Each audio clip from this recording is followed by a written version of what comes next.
Subscribe करें हमारे YouTube channel साधना gold को और पाएं वीडियो सबसे पहले।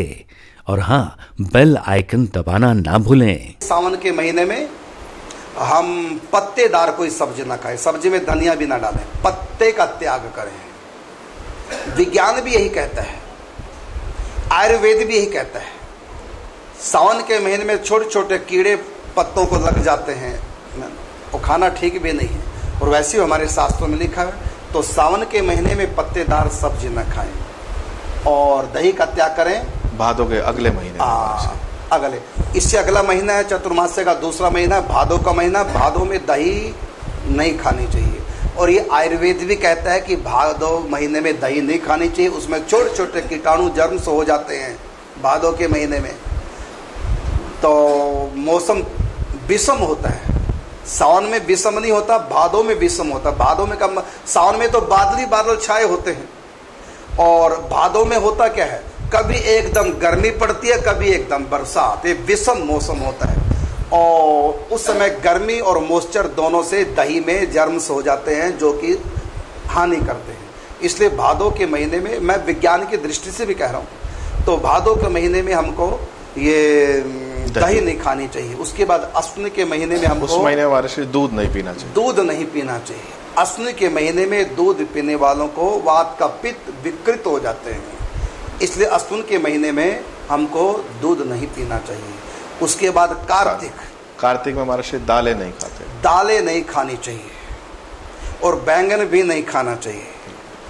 और उड़द की दाल तो 4 महीने में खानी भी नहीं चाहिए। शास्त्र तो मना करता ही है, आयुर्वेद भी मना करता है, डॉक्टर भी मना करता है कि इन 4 महीने में वात हमारी, कफ और पित्त की विकृति अधिक हो सकती है, क्योंकि वायुमंडल में, वातावरण में मॉइस्चर की अधिकता और गर्मी की अधिकता, गर्मी और मॉइस्चर ये दोनों मिलकर के बीमारी पैदा करते हैं। शरीर विकृत हो जाता है और लोग अधिक बीमार पड़ते हैं। साल में सबसे ज़्यादा रोगी कब होते हैं? चतुर्मासा में होते हैं। तो उसमें बैबादी ना हो, इसलिए उड़द की दाल नहीं खाते हैं।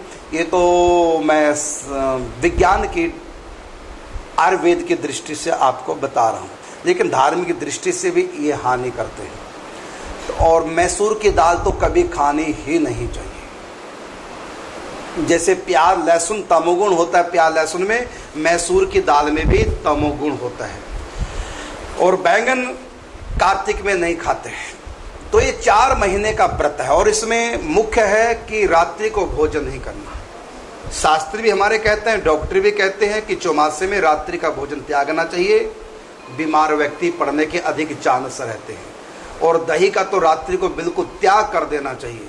और वैसे हमारे यहाँ नियम यही है, चतुर्मासा में रात्रि को भोजन ही नहीं करते, दिन छिपने से पहले पहले भोजन करते हैं। तो ये जो 4 महीने का व्रत है, इस व्रत में, इन 4 महीनों में हम लोग इन सब वस्तुओं का त्याग करते हैं। और दीवा भोजी का अर्थ है दिन में ही भोजन करना, सूर्य अस्त होने से पहले पहले प्रसाद ग्रहण कर लेना है, उसके बाद नहीं। ये तो हो गए नियम, क्या खाना क्या नहीं खाना।